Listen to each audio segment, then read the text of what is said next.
Hello everybody, I'm Brian from How to Automotive, and today I wanted to talk to you about being slow at the shop. Not necessarily a bad thing.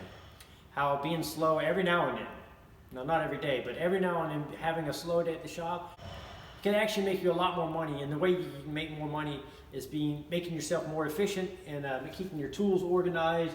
Maintenance on the shop. Every shop always needs maintenance. There's always something to do. And when you're cranking out work left and right, those things get overlooked and backburnered, and next thing you know, you got a down rack. So luckily I had a slow day because my rack broke. So if you listen here, it doesn't sound too healthy. This rack here is over 30 years old.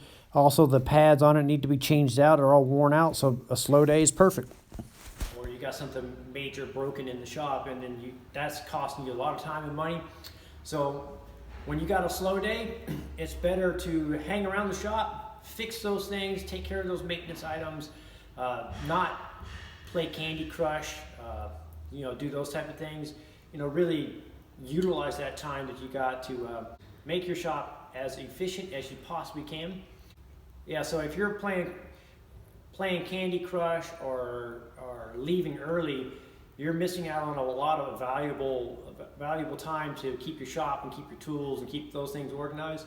And if you're slow, like consistently for a long period of time, you can use that time to get creative and get your customers back in the door, or create Instagram posts, or use social media to help keep your shop busy. I'm Brian from How to Automotive. I hope this is helpful information for you. I wanted to say, be sure to subscribe to the How to Automotive YouTube channel for more valuable videos like this, and I'd like to thank you guys again for watching.